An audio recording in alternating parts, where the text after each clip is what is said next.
എനിക്ക് ചെറിയ പ്രായത്തിൽ സ്കൂളിൽ പോകുന്ന സമയത്ത്, അതായത് പ്രൈമറി സ്കൂളിൽ കേട്ടോ, 4ാം ക്ലാസ് വരെയൊക്കെ ആണ് ഞാൻ സ്കൂളിൽ ഡേ സ്കോളറായിട്ട് പോയിട്ടുള്ളത്.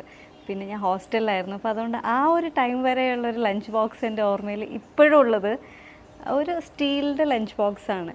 അത് ഒരു റൗണ്ട് ഷേപ്പിലുള്ള ഒരു ലഞ്ച് ബോക്സ്. അതിൽ നല്ല വെന്ത ചോറുണ്ടാവും. ആ ചോറിൽ നല്ല ചൂടായിരിക്കും. രാവിലത്തെ ആ വെന്ത ചോറ് എടുത്തിട്ട് അങ്ങനെ തന്നെ ചൂടിലായിരിക്കും അതിലേക്ക് ആക്കുന്നത്.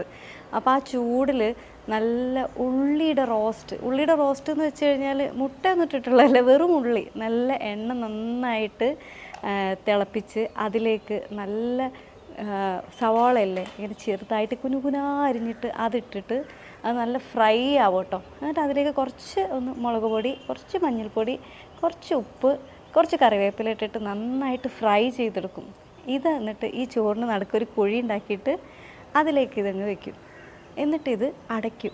എന്നിട്ടിത് കൊണ്ടുപോകുമ്പോഴേ ഇത് കഴിക്കാൻ ഭയങ്കര കൊതിയാണ്. ഉച്ചയാകുമ്പോഴത്തേക്ക് ഈ നല്ല വെന്ത ചോറിൻ്റെ കൂടെ ഈ ക്രിസ്പി ആയിട്ടുള്ള ഈ ഉള്ളി ഉണ്ടല്ലോ, അതും കൂടെ ഇങ്ങനെ മിക്സായിട്ട് ലഞ്ചിൻ്റെ ആ ടൈമിൽ ഇതിങ്ങനെ ഓപ്പൺ ചെയ്യുമ്പോൾ ഭയങ്കര സ്മെല്ലാണ്. നന്നായിട്ട് കഴിക്കുകയും ചെയ്യും. ഇപ്പോഴും എനിക്ക് ഫേവറേറ്റ് ആയിട്ടുള്ളൊരു ഫുഡ് ചോദിച്ചു കഴിഞ്ഞാൽ ഞാൻ ഈ ചോറും ഉള്ളി ഫ്രൈ ചെയ്തതാണ് പറയും. എനിക്ക് ഏറ്റവും ഇഷ്ടം അതാണ്.